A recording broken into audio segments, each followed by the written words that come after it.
유다서 1장, 유다서는 한 장밖에 없습니다. 요한서신과 계시록 사이에 보너스 같이 들어가 있는 유다서 1장 20절에서 21절. 말씀 본문에 유 해서 써 있으니까 좀 어색하시죠? 우리가 자주 보는 본문 말씀은 아닌데 성경의 모든 본문이 주님의 말씀임을 믿습니다. 할렐루야. 그래서 오늘 유다서 1장 20절에서 21절 큰 목소리로 한 목소리로 합독하겠습니다. 시작. 사랑하는 자들아, 너희는 너희의 지극히 거룩한 믿음 위에 자신을 세우며 성령으로 기도하며 하나님의 사랑 안에서 자신을 지키며 영생에 이르도록 우리 주 예수 그리스도의 긍휼을 기다리라. 아멘. 두 구절이니까 한 번 더 읽어볼까요? 시작. 사랑하는 자들아, 너희는 너희의 지극히 거룩한 믿음 위에 자신을 세우며 성령으로 기도하며 하나님의 사랑 안에서 자신을 지키며 영생에 이르도록 우리 주 예수 그리스도의 긍휼을 기다리라. 아멘. 오늘 이제 저희 방언 기도 말씀 시리즈의 마지막 말씀입니다. 그래서 우리 방언에 관한 말씀 세 번째 시간, 믿음의 언어라는 제목으로 여러분들과 유다서 본문으로 말씀을 나누기 원합니다. 우리가 지난 2주 동안에 여러분들과 주님의 임재를 담아내는 우리가 교회가 되기 위해서 우리가 지금 계속 뭘 배워오고 있습니까? 예배에 대해서 선포하였고, 또 우리가 이 교회에 대해서 선포하였고, 하나님의 임재는 무엇인가에 대한 것을 선포하였고, 주님의 임재를 담아내는, 임재를 초청하는 기도와 말씀 읽기, 초자연적인 말씀 읽기 기억나십니까? 말씀 읽는 행위 자체가 주님을 높이는 것이고 하나님의 나라로 들어간다라는 거 기억나십니까? 그리고 이제는 기도에, 우리가 시리즈 가운데 방언 기도에 대해서 여러분들과 배우고 있습니다. 그래서 우리가 지난 2주 동안 방언 기도 에 대해서 말하면서, 방언은 영어로도 텅이에요. 텅, 혀라는 뜻입니다. 그 동의어로 보면. 그래서 이것은 인간의 언어에 관한 것이고 인간의 말에 관한 것이라고 했어요. 이것은 말의 은사이고 언어의 은사입니다. 그래서 하나님께서 인간을 처음 창조하실 때에 성령과 하나 된, 성령으로 주님과 교통하고 있었던 인간에게 말의 능력, 우리에게 언어 소통, 동물에겐 주지 않은 언어 소통의 능력의 목적과 부르심이 있다고 그랬습니다. 그것이 두 가지로 큰 줄기로 나눠지는데 뭐라 그랬어요? 첫 번째는 창조, 그리고 두 번째는 무엇입니까? 다스림과 통치입니다. 근데 이 다스림과 통치는 우리의 말의 선포, 기도의 능력으로 인하여서 어떤 두 가지 형태로 보통 드러난다고 그랬죠? 변화와 회복. 3주를 해도 3주가 새로워요. 할렐루야. 늘 새로워요, 우리의 주님은. 그래서 우리의 인간의 말과 우리의 선포와 우리의 기도는 바로 두 가지의 목적이 있다는 거예요. 창세 때부터 바로 창조의 역사에 동참하는 거예요. 이것이 동물의 이름 지어주는 아담의 능력 기억나십니까? 그 다음에 다스림과 통치, 이 땅을 정복하고 다스려라. 근데 그것을 어떻게 한다고 그랬어요? 말을 통하여, 우리의 선포를 통하여 한다 그랬는데, 그래서 우리가 기도로 선포하고 믿음으로 선포할 때 변화와 회복, 이 두 가지를 통하여 우리의 다스림과 통치가 우리의 말을 통하여, 입술을 통하여 선포된다 하였습니다. 근데 하나님께서 이제 타락한 인간들, 예수의 권위, 주님의 권위에서 벗어난 인간들이 하나님께서 허락하신 이 언어의 능력으로 인간의 가장 극치의 모습을 드러낸 것이 뭐라 그랬어요? 바벨탑 사건이라 그랬죠. 거기서 말이 하나요, 언어가 하나더다라는 것은 그냥 다 영어 말했다, 이탈리아 말했다, 히브리어 말했다, 이게 아니라 그랬죠. 언어가 하나요, 말이 하나더다라는 것이 무슨 의미라 그랬어요? 완전한 교통과 소통을 말한다고 했습니다. 인간 속에 가지고 있었던, 그래서 우리가 말씀 나눴잖아요. 오랜 기간 30년 부부 생활한 사람도, 야, 내가 저 남자 속은 도저히 모르겠다, 내가 내 아내 속은 전혀 모르겠다 라는 고백들 많이 하잖아요. 한마디 말했는데 나는 아를 말했는데 저 사람은 어로 알아듣고, 알과 언어가 하나가 아닌 겁니다. 우리가 똑같이 한국말을 해도. 근데 바벨탑에서 인간의 말이 하나요, 언어가 하나였다라는 것은 한 사람이 가지고 있는, 마음에 가지고 있는 품은 소원, 그 사람이 가지고 있는 의도, 그 사람이 가지고 있는 계획이 다른 존재에게 완전히 소통될 수 있는, 온전히 교통될 수 있는, 그것이 말이 하나요, 언어가 하나더라라는 뜻이었다라는 거였어요. 근데 안타깝게도 인간들이 그 능력을 어떻게 썼다? 나의 마음속에 가지고 있는 선악과 사건서부터 이어오고 있던 내가 하나님이 되고 싶다, 내가 나의 삶의 주인이 되고 싶다 라는 것을 극치로 드러낸, 그래서 모든 인간이 완전한 소통 가운데 우리가 왕이 되자 라고 지은 것이 무엇이다? 바벨이다. 그래서 마지막 날까지, 마지막 때 예수가 오기까지도 싸우는 나라를 뭐라고 지칭해요? 바벨론. 그게 바벨탑인 거예요. 실제적인 어느 물결에서 말하고 있는 실제적인 바벨론 국가가 다시 일어날지 아니면 영적인 의미인지 우린 가보면 알게 될 것입니다. 그러나 아무튼 하나님의 나라를 대적하는 대표하는 인간의 도시, 인간의 나라가 바벨탑 사건에서부터 뿌리가 시작된다는 거예요. 그래서 하나님께서 야, 이렇게 뒀다간 우리가 저들을 막을 수 없겠다. 인간들이 자신들의 마음을 완전히 소통하여 이 땅을 완전히 어둠의 영역으로 만들겠구나 해서 하나님이 어떻게 하십니까? 말을 흩어버렸더라 했어요. 그 말은 그때부터 한국말, 일본말, 중국말, 이탈리아말 나눠졌다는 게 아니라, 물론 나눠졌겠죠. 그때 말이 다 흩어졌으니까. 근데 그게 중요한 게 아니에요. 그러니까 바벨탑 때문에 내가 이 힘든 영어 공부를 하고 있다 이런 생각 안 하셔도 돼요. 그게 핵심이 아니에요. 바벨탑에서 언어를 흩으셨다라는 것은 인간과 인간 사이에, 인간과 성령 하나님과 사이에 완전한 코이노니아, 에덴에서 누렸던 교통함을 흩어버리셨다는 것입니다. 그래서 이제 더 이상 인간은 자신의 마음을 다른 존재에게 완전히 나눌 수가 없는 거예요. 아무리 설명하고 아무리 바디랭귀지를 쓰고 심지어는 결혼 생활을 해도 내 마음을 완전히 나누어 줄 수 없는 상태로 하나님이 그것을 흩어버리시는 겁니다. 그래서 그때부터 이사야 선지자가 말했던 것처럼 뭐가 됐다?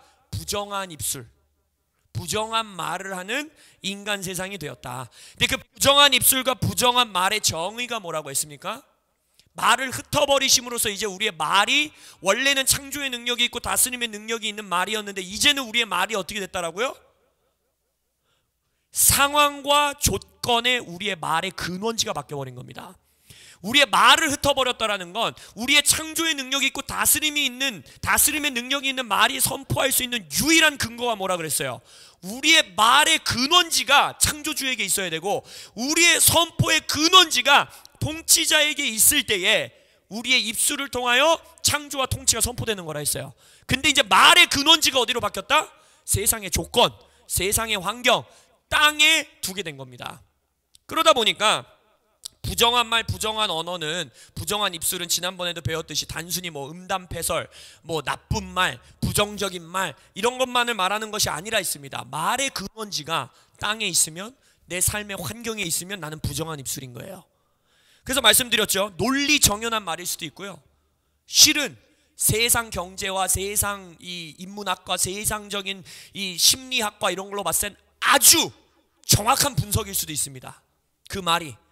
그러나 그 말의 약점은 무엇이다? 능력이 없는 말이라는 거예요. 아무리 완벽한 분석을 해내도, 아무리 완벽하게 논리 정연한 말을 해내도 그 상황과 조건을 다스릴 수 있는 능력이 없다는 것입니다. 그래서 부정한 입술을 가진 자의 말로는 무엇이냐? 세상의 상황과 조건에, 세상의 문화의 다스림 아래서 살아가게 되더라.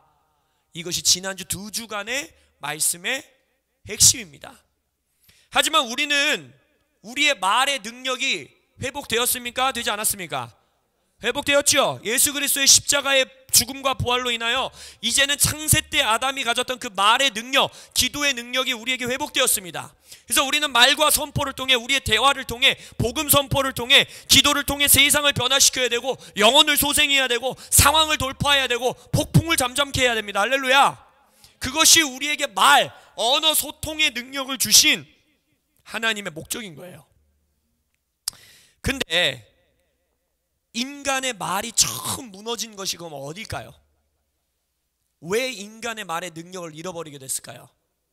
당연히 아담과 하와의 사건일 때겠죠. 뱀의 말을 듣고 나서 여자는 이제는 말의 근원지가 바뀌어 있는 것을 우리가 명확하게 볼 수 있습니다. 우리가 잘 아는 말씀, 여자가 뱀에게 말하되 동산 중앙에 있는 나무의 열매는 하나님의 말씀에 너희는 먹지도 말고 만지지도 말라, 너희가 죽을까 하노라 하셨느니라. 하나님이 만지지도 말라고 했나요? 그러지 않았죠. 무슨 말이에요? 여자의 말의 근원이 이제는 더 이상 하나님의 말씀이 있는 게 아니에요. 하나님의 선포에 그의 말의 근원이 있지 않습니다. 이제는 자신의 욕망으로 사로잡힌 그의 감정의 영역에 자신의 말의 근원지를 두기 시작합니다. 그리고 나서 이제 인간의 언어가 무너지지요. 우리가 무너진 것을 어떻게 알 수 있느냐? 아담과 하와가 죄 가운데 빠졌을 때에 그 죄의 상황, 그 상황과 조건을 어떻게든 벗어나고 감추고 타개하려고 서로를 비난하고 서로에게 손가락질하는 말이 불쑥 튀어나옵니다. 아담이 이르되 하나님이 주셔서, 당신이 주셔서 나와 함께 하신 저 여자가 그가 그 나무 열매를 내게 줌으로 내가 먹었습니다. 내 잘못이 아닙니다. 여자는 건 뭐라 그래요? 뱀이 나를 꿰므로 내가 먹었나이다.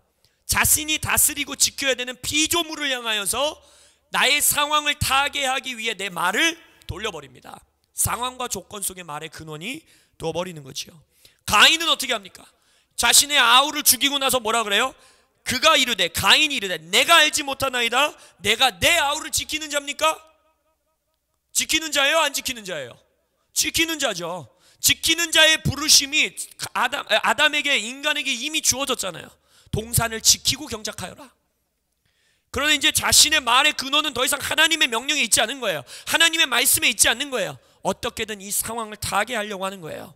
하나님이 허락하신 말의 능력인 회복의 언어를 버린 겁니다. 회개의 말을 하고 용서의 말을 했다라면 아까 말한 통치와 다스림의 능력이 선포되었을 인간의 언어의 능력을 인간들이 버려버린 것입니다. 그래서 예수님께서 십자가에 그래서 달리셨지요.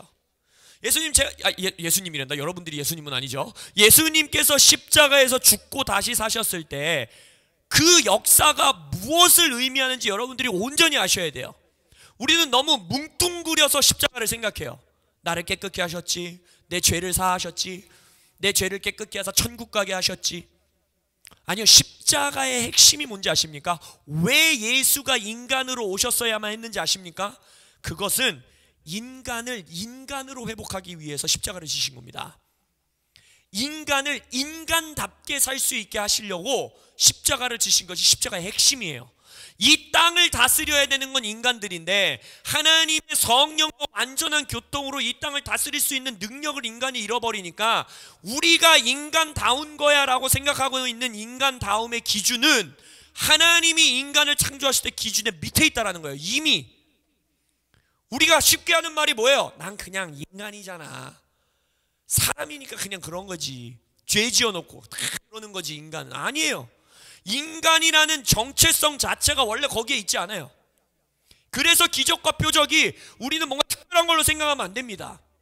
그래서 인간을 인간으로 회복하신 것, 그것이 십자가의 역사인 거예요. 땅을 다스려야 되는 인간을 다스릴 수 있는 인간의 정체성으로 회복하신 것, 그것이 십자가의 능력입니다. 근데 예수님께서 그 인간 회복하신 이후에 그 정체성대로 살아갈 수 있도록 우리에게 허락하신 게 뭐예요? 믿음입니다. 믿음. 그게 믿음이에요. 믿음으로 구원받았다. 오직 의인은 믿음으로 살리라. 그게 무엇이냐? 이제 십자가에서 내가 예수 그리스도와 함께 못 박혔나니 그런즉 이제는 내가 사는 것이 아니요 내 안에 그리스도께서 사시는 것이라. 그것을 어떻게 사냐는 거예요. 믿음으로 사는 거예요. 믿음. 할렐루야. 오직 의인은 믿음으로 살리라 뿐만 아니라 뭐라고 말합니까? 사람이 마음으로 믿어 의에 이르고 입으로 시인하여 구원에 이르니라. 그래서 이 말의 선포의 능력의 회복도 무엇을 통해 이루어진다는 거예요? 믿음을 통해. 마음에 믿고 입으로 선포할 때 원래 인간에게 주어졌던 말의 능력이 선포된다는 거예요. 또 뭐라고 했어요? 내가 진실로 너희에게 이르노니 누구든지 이 산더로 들려 바다에 던지라 하며 그 말하는 것이 이루어질 줄 어떻게 한다? 믿고 마음에 의심하지 아니하면 어떻게 된다? 그대로 되리라. 무엇이든지 기도하고 구하는 것은 받은 줄로 어떻게 하라? 믿으라. 그리하면 너희에게 어떻게 되리라? 그대로 되리라. 결국 뭐예요? 우리의 입술을 통해 선포하는 기도, 우리의 입술을 통해 선포하는 선포, 이것이 어떨 때 이루어진다라고요? 믿을 때, 믿음이 있을 때. 그래서 믿음은요 우리의 생명입니다. 할렐루야. 오직 의인은 믿음으로 산다. 그래서 오직 딴 게 없어요. 믿음 아닌 걸로 살 수 있는 게 아니에요. 우리는 오직 믿음으로만 살아야 돼요. 히브리서에서는 믿음이 있는 사람만 영원한 상급을 받는 증거를 얻는다 했어요. 천국도 믿음으로 가는 거고 상급도 믿음으로 받는 거고 이 땅에서 통치하는 것도 믿음으로 하는 거고 이 땅에서 창조하는 것도 믿음으로 하는 거예요. 믿음. 할렐루야. 오직 믿음으로. 종교개혁의 핵심 아닙니까? 근데 우리는 이 믿음을 너무 막연하게 생각한다는 거예요. 믿음이 뭐예요? 라고 물어보면 자신 있게 대답하실 수 있는 분 계세요? 오직 믿음으로 산다며요. 믿음 없으면 우린 죽는 거잖아요. 그러면 근데 제가 믿음이 뭐예요? 장로님 했을 때 한마디로 딱 정의하실 수 있습니까? 그럼 우리는 지금 인생을 얼마나 생각 없이 사는 겁니까? 무서운 거예요. 실은 믿음으로만 살 수 있다 했는데 믿음에 대한 개념이 없는 겁니다. 강한 신념, 강한 소원. 아니 그리고 또 이제 여러분이 질문해야죠. 방언 마지막 설교였는데 왜 저렇게 믿음에 대해서 말씀하시나? 이것이 안 궁금하시면 지금 설교를 안 따라오고 계신 거예요. 그죠? 할렐루야. 역시 예리하십니다. 예리하십니다, 원사님. 그래서 오늘 설교의 이 시작은 이 질문을 시작해서 믿음이 뭐예요? 믿음으로만 살아야 된다는데 믿음이 뭡니까? 믿음에 관한 설교하면 단골 손님 구절이 하나 있죠. 뭘 것 같아요? 믿음 하면 뭐예요? 겨자씨 믿음 맞죠? 마태복음 17장을 한번 안 푸셔도 돼요. 제가 읽어드릴게요. 너희 믿음이 작은, 이게 물어보잖아요. 제자들이 왜 우리는 귀신을 못 쫓았습니까? 그 귀신 들린 아버지가 아이를 가져오니까 왜 우리는 못 쫓았어요? 그랬더니 예수님 뭐라 그래요? 너희 믿음이 작은 까닭이라 진실로 너희에게 이르노니 만일 너희에게 믿음이 겨자씨 한 알만큼만 있어도 이 산을 명하여 저리로 옮겨지라 하면 옮겨질 것이요 또 너희가 못할 것이 없으리라. 할렐루야. 제자들이 자신은 왜 귀신을 못 쫓느냐고 물어보니까 믿음이 작다고 꾸중 들은 것 같죠? 그럼 우리는 항상 뭐라고 생각해요? 우리가 기도했는데 뭐가 안 일어나면 내가 믿음이 작아서 그래. 근데 예를 들어서 여기서 예수님이 사과 한 알만한 믿음이 있더라면 했으면 좀 찔려도 돼요. 여러분들이 여러분 겨자씨 본 적 있어요? 겨자씨? 쌀알보다 작거든요. 그만한 믿음도 내 안에 없다라고 지금 한탄하고 계시면 지금 큰일입니다. 큰일. 믿음으로 산다 그랬는데 내가 겨자씨만한 믿음도 없어서 그렇지 이러고 그냥 살아. 그게 얼마나 무서운 짓이에요.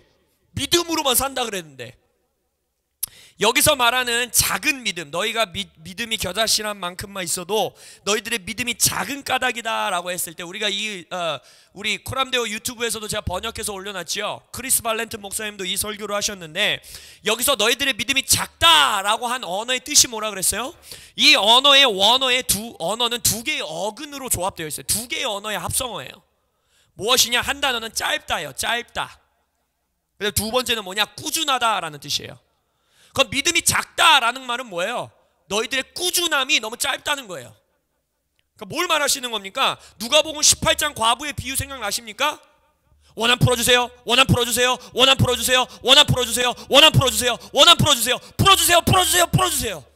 끝까지 기도한 그 자에게 예수님은 칭찬하시는 거예요. 그래서 뭘 말씀하시는 거예요? 그 기도의 첫 시작, 그 비유의 첫 시작도 누가복음 18장 비유의 첫 시작도 예수님 뭐라 그래요? 예수께서 그들에게 항상 기도하고 낙심하지 말아야 할 것을 비유로 말씀하여 이르시되. 그래서 믿음이란 거는 결국 무엇입니까? 인내입니다. 인내. 끝까지 기다리는 거, 끝까지 기도하는 거. 짧은 꾸준함이 아니라 긴 꾸준함.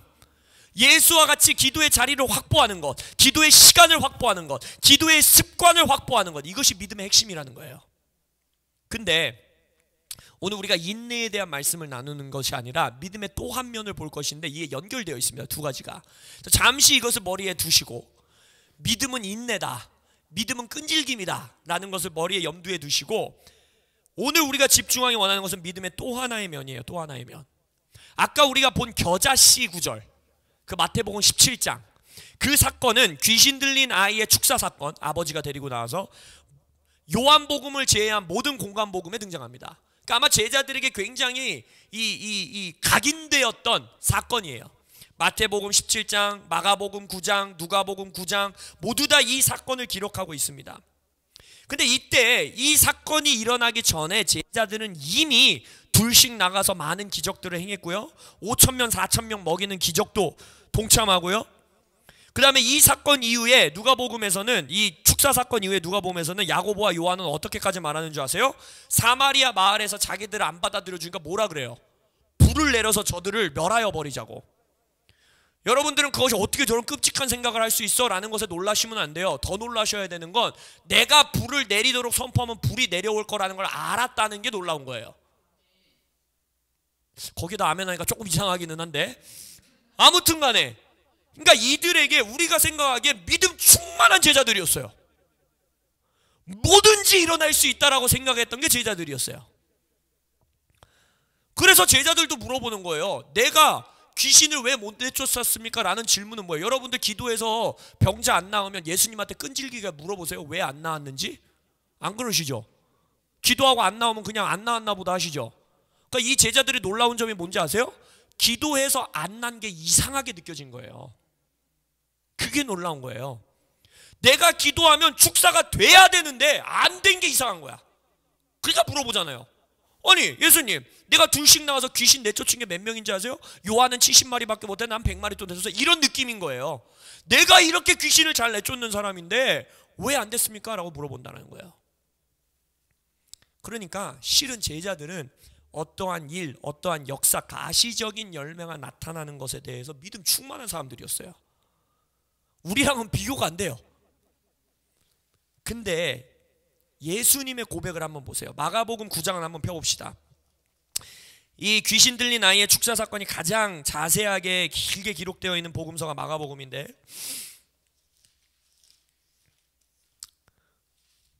마가복음 9장 24절에 보면 예수님이 이렇게 말하세요. 9장 19절입니다. 죄송합니다. 9장 19절에 보면 믿음이 없는 세대여, 내가 얼마나 너희와 함께 있으며 얼마나 너희에게 참으리요, 그를 내게로 데려오라. 이 말씀도 우리를 항상 가슴을 찌르죠. 이거 봐, 내가 겨자씨만한 믿음도 없어서 역사가 안 일어나는 거야. 우리의 마음을 찌릅니다. 근데 여기서 예수님은 믿음이 없다라고 제자들을 꾸짖고 있는 것이 아니에요. 나중에 더 자세히 보겠지만 내가 얼마나 너희와 함께 있으며 얼마나 너희에게 참으리요 라고 하는 말은 예수님의 십자가를 선포하고 계시는 것입니다. 내가 곧 떠난다는 거예요. 내가 너희들과 3년 반의 시간이 지난 이후에 내가 곧 떠날 거야 이것들아 라고 예수님의 안타까운 마음을 지금 토로하고 계시는 거예요. 그러면서 우리가 잘 아는 사건이죠. 마가복음 9장 24절에 가서 아버지가 이제 선포하잖아요. 곧 그 아이의 아버지가 소리를 질러 이르되 내가 믿나이다, 나의 믿음 없는 것을 도와주십시오 하더라. 참으로 믿음 없어 보이는 고백이지 않습니까? 정말 이렇게도 믿음 없어 보이는 고백이 또 있을까 싶은데 예수님은 이 고백을 받으신 이후에 기적을 베푸신다는 거예요. 이 아버지의 고백이 언제 터져나왔어요? 바로 앞구절. 예수님이 물어보잖아요. 할 수 있거든이 무슨 말이냐? 믿는 자에게는 능히 하지 못할 일이 없느니라 라고 말했어요. 자, 이제 질문해야 합니다. 말씀이 선포된 이후에 24절에 보면 아버지는 곧 반응했다고 그랬어요. 곧. 그 곧이라는 것은 예수님의 선포 이후에 뭔가 아버지의 마음속에서 어떠한 역사가 있었다라는 거예요. 내면 안에서 무슨 변화가 있었기 때문에 이 아들의 고백이 변화되었고 말이 선포되었고 말을 통하여 회복의 역사, 원래 인간의 말에 가지고 있었던 능력이 회복됐다라는 거예요. 그럼 아버지는 지금 무엇을 믿는다고 고백한 걸까요? 그리고 무엇을 믿지 못하는 것을 도와달라고 하는 걸까요? 이것을 봐야 된다는 겁니다. 이 전에 아버지는요 18절에서도 22절에서도 뭐라고 고백합니까? 귀신을 내쫓아달라고 요청해요. 그리고 무엇을 하실 수 있거든 도와달라 그래요.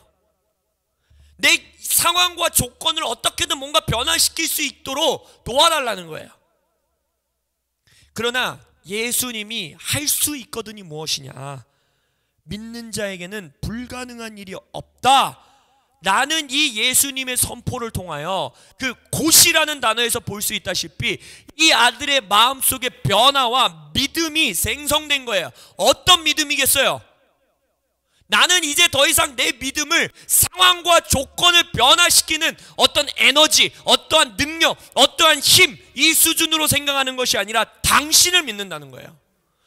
말씀을 선포하신 예수 당신을 믿는다는 거예요. 당신을 믿습니다. 그러나 여전히 내가 상황과 조건 속에서 당신을 믿으려는 이 믿음, 당신을 붙들려는 이 믿음이 흔들릴 수 있고, 내가 믿지 못하는 것은 당신이 날 도와주십시오라고 기도하는 거예요. 나의 믿음의 대상은 오로지 주님입니다. 나의 믿음의 대상은 오직 예수입니다. 내 귀신 들린 아이가 변화되는 것도 나의 믿음의 대상이 아니고, 나의 상황에 돌파되는 것도 나의 믿음의 대상이 아니고, 예수가 나의 믿음의 대상입니다 라고 말하는 거예요. 지금 아버지는 뭘 고백한 걸까요? 히브리서의 말씀을 선포한 거예요. 자신도 모르게. 예수는 우리의 뭐라 그랬어요? 믿음의 주요, 또 온전하게 하시는 이다 했어요. 여기서 믿음의 주라는 단어는 author라는 단어입니다. 작가라는 뜻이에요. 믿음을 우리 안에 처음 써줘야 되는 분도 예수요, 믿음을 처음 쓴 것뿐만 아니라 그것을 완성하고 스토리를 만들어내고 이야기를 완전하게 온전하게 하시는 이도 오직 예수라는 거예요. 우리의 믿음의 대상은 오직 예수 한 분이라는 것입니다. 아버지는 고백하는 거예요. 내 믿음은 이제 더 이상 어떤 상황을 바꾸는 신념, 조건을 바꾸려는 갈망이 아닙니다. 내 노력과 의지 다 내려놓습니다. 내 아들을 내가 구하려고 이쪽 부흥회도 가보고 저쪽 부흥회도 가보고 이쪽 치유집회도 가보고, 근데 상황이 변하지 않는 것 가운데 낙심하고 그 모든 것을 내려놓습니다. 나의 믿음은 오직 시작하는 분도 예수요, 완성하게 하시는 분도 당신인 걸 이제 내가 봅니다 라고 고백하고 있는 겁니다. 그래서 여러분의 믿음이 무엇입니까? 라고 질문했을 때 여러분은 더 이상 내가 무엇을, what, 어떤 상황이 바꿀 것을 믿고 있느냐라고 대답하면 안 됩니다. 누구를 믿느냐라고 대답을 해야 돼요. 누구를 믿고 있느냐. 예수님이 아까 앞에서 내가 너희들이 이제 곧 떠날 거야 라고 십자가를 선포하셨죠. 히브리서 12장에서 여기서 믿음의 주요 온전케 하시는 이인 예수를 바라보라 하신 것도 예수가 믿음의 주요 온전하게 하시는 이가 될 수 있었던 것이 히브리서 12장에서 뭘 선포합니까? 십자가를 선포하죠. 이게 무슨 말이냐? 예수가 십자가를 지고 죽음에 머물지 않고 다시 사셨기 때문에 예수를 믿을 만한 자라는 거예요. 그래서 예수를 믿어야 되는 존재라는 거예요. 오로지 하나의 이유, 예수가 성인이어서도 아니고, 예수가 상황을 바꿔줄 수 있는 기적을 베푼 어떤 신이어서도 아니고, 다른 우상 숭배는 뭐예요? 내 상황을 바꿔줄 수 있다라고 생각해서 믿음이 어디에 있는 거예요? 내 상황을 바꾸는 거에 있는 거예요. 근데 우리의 믿음은 오직 하나, 뭐라는 거예요? 예수가 십자가에 머물지 않았기 때문에 믿을 만한 자라는 거예요. 예수가 십자가에 지금 달려있지 않기 때문에 믿어야 되는 존재라는 거예요. 사도의 설교는 딱 하나였습니다. 예수가 다시 사셨다. 너희들이 십자가에 못 박힌 예수가 다시 사셨다. 그래서 믿어야 된다. 그래서 믿을 만한 존재이다 라고 말합니다. 우리의 믿음은 그래서 뭐라는 거예요? 부활하신 예수님을 믿는 것.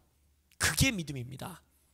내 상황을 바꾸는 신념, 내 조건을 바꾸려는 갈망이 믿음이 아니라 부활하신 예수님을 믿는 것, 이것이 우리의 믿음입니다. 예수님도 말하죠. 너희들을 통해서 귀신이 쫓아진 거, 너희들을 통해서 막 기적이 일어난 거, 그것으로 기뻐하지 마라. 뭘로 기뻐하라 그래요? 생명책에 너희들의 이름이 기록된 걸 기뻐해라. 기적 자체에 기뻐할 것이 아니다. 나로 통하여 너희들의 이름이 생명책에 있는 것을 기뻐해라. 결국 뭐예요? 나로 인하여 기뻐해라. 나를 믿어라. 그러고 나서 뭐라고 합니까? 내 이름으로 구하는 모든 것은 아버지가 주실 것을 믿어라. 뭘 믿으라는 거예요? 예수를 믿으라는 거예요. 예수의 이름을 믿으라는 거예요. 그래서 여러분들이 철저하게 아셔야 되는 것은, 믿음은 한 존재, 한 인격과의 인격적인 관계입니다. 믿음은 철저하게 관계적 용어입니다. 이게 무슨 말이냐? 아까 말씀드렸죠. 우리는 믿음을 막연하게 알아요. 어떠한 에너지, 어떤 에너지, 어떤 은사. 그래서 네 믿음의 사이즈가 크네 적네, 믿음을 더 키워야 되네 늘려야 되네, 믿음을 더 성장해야 되네 어째야 되네, 이러한 관념적인 걸로 갖고 있는 거예요. 그러나 믿음은 철저하게 관계적인 용어이기 때문에 믿음은 무엇이냐? 결국 예수를 더 알아가는 거예요. 예수를 더 교제하는 거예요. 예수님과. 그것이 바로 믿음이라는 것입니다. 아까 믿음은 끈기요 인내라고 했죠. 기억나십니까? 머릿속에 담아두라고 했던 거. 믿음은 끝까지 기도하는 것이고, 상황과 조건이 변화되지 않아도 끝까지 기도의 자리를 지키는 것이 믿음이라 하였는데, 그렇게 할 수 있는 힘이 뭐겠어요? 만약 내 믿음의 근거가 내 상황이 바뀌면 난 믿음이 있는 거야, 내 조건이 돌파돼야 난 믿음이 있는 거야 라는 것에 근거를 두고 있다면, 그건 10년 기도하면 어떡하실래요? 15년 기도해야 되면 어떡하실래요? 3개월 기도해야 되면 어떡하실래요? 그 믿음이 흔들리지 않고 성장할 수 있는 유일한 길은 이 상황과 조건을 통하여 난 다 이해할 수 없으나 예수님 당신은 선하십니다. 예수님 당신은 부활하셨습니다. 나는 예수를 더 알아갈 것입니다 라는 믿음, 그 믿음의 근원이 예수라는 존재에 있는 자만이 그 시간을 돌파할 수 있는 것입니다. 오해하지 마십시오. 상황이 안 바뀐다, 절대 안 바뀐다, 전 이 말을 하는 게 아니에요. 예수님도 뭐라 그랬어요?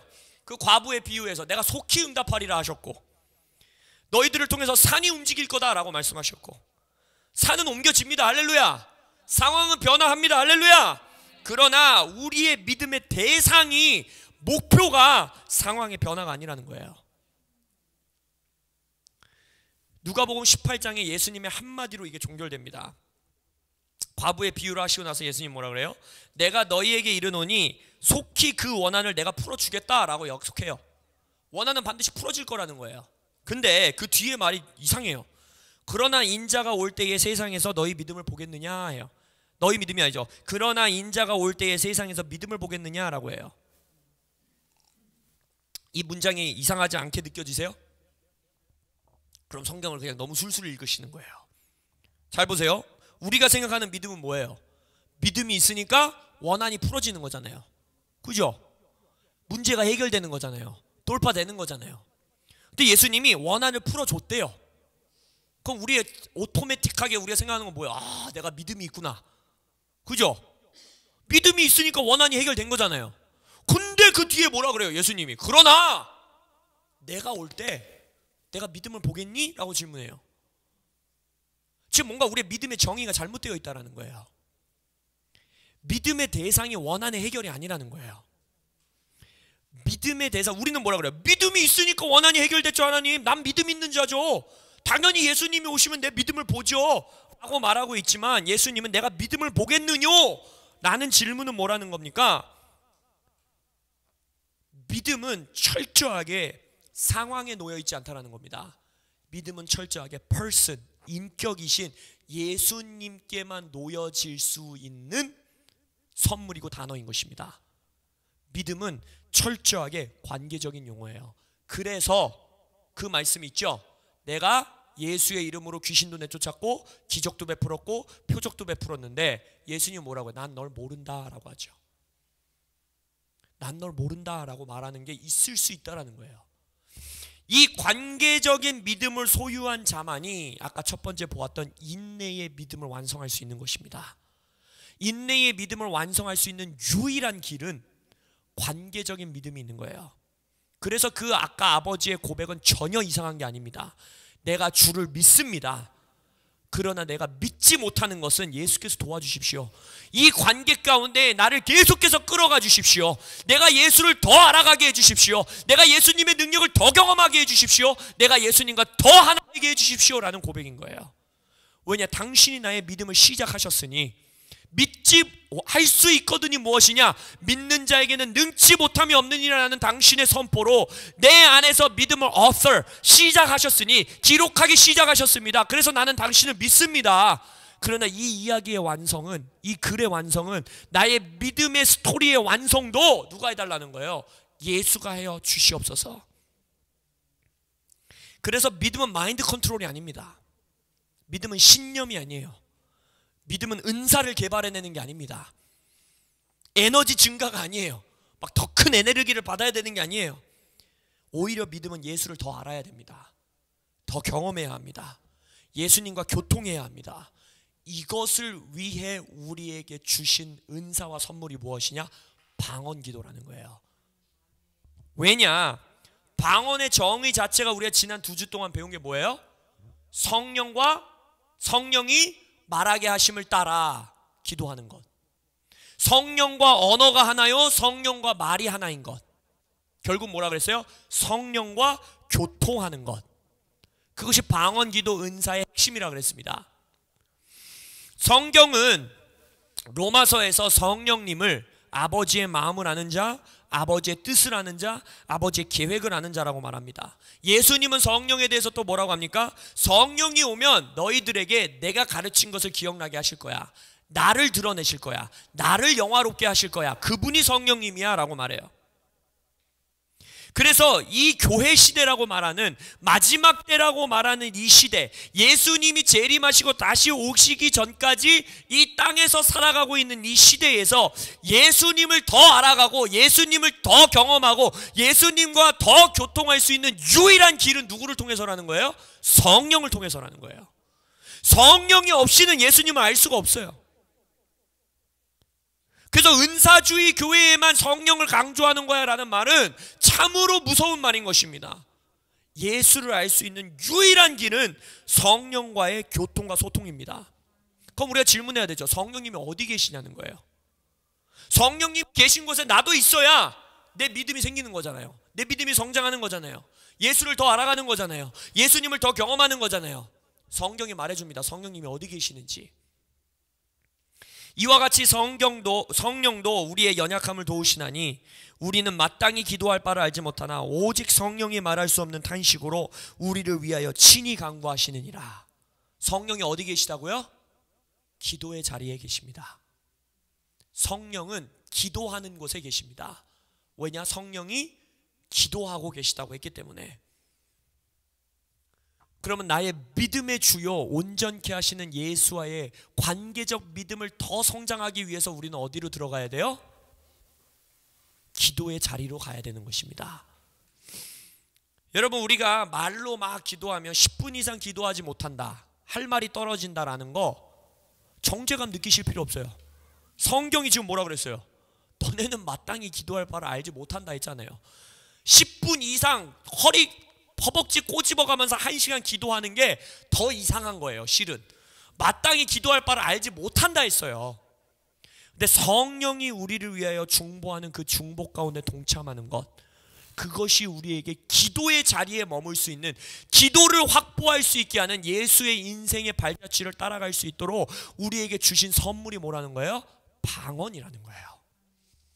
그래서 믿음의 언어, 우리의 언어의 능력을 회복할 수 있는 유일한 길인 믿음, 그리고 그 믿음은 예수를 믿는 것이라 했는데 그 예수님을 더 알아가는 것, 그 길을 돕는 것, 그것이 바로 방언의 은사라는 것입니다.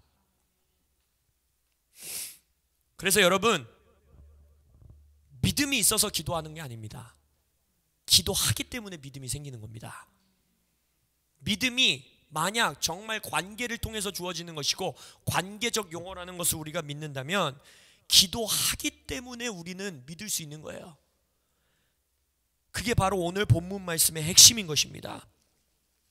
유다서 1장 20절에서 뭐라 합니까? 사랑하는 자들아, 사도인 유다가 교회들에게 권면하는 거죠.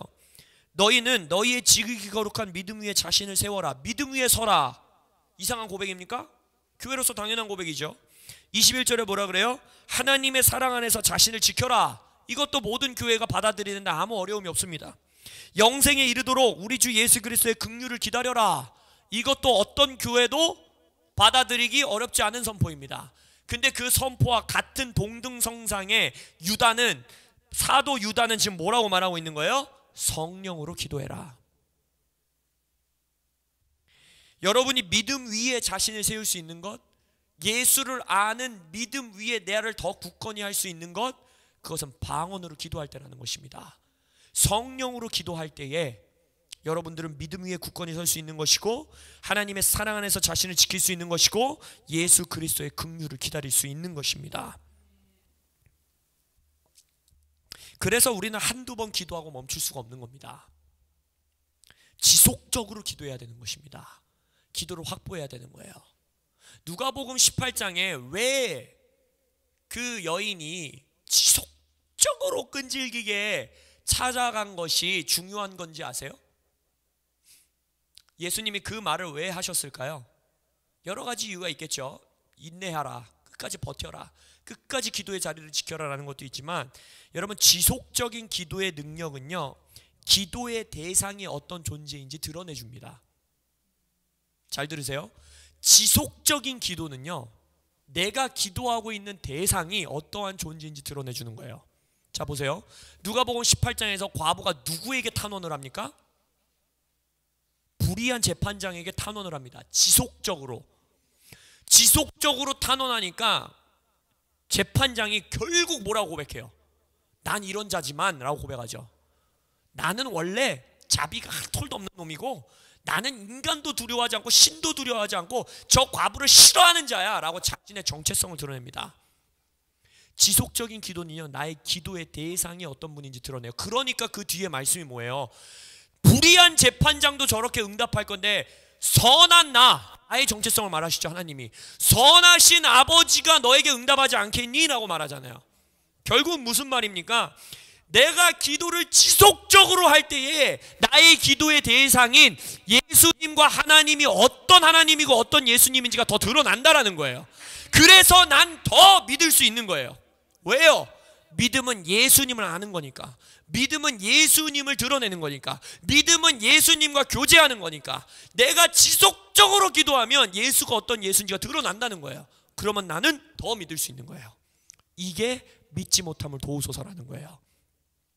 내가 믿으나 주를 믿사오니 나의 믿지 못함을 도와주십시오라는 것은 어떤 상황과 조건 속에서도 내가 지속적으로 기도할 때 예수를 더 드러내 보여달라는 거예요. 예수를 더 알게 해달라는 거예요. 그러면 나의 믿음은 더 굳건해지는 겁니다. 성장하는 것입니다. 그래서 지속적인 기도, 연합의 기도, 끊임없는 기도가 필요한 것입니다. 그것을 돕는 은사가 무엇이다? 방언의 은사라는 것입니다.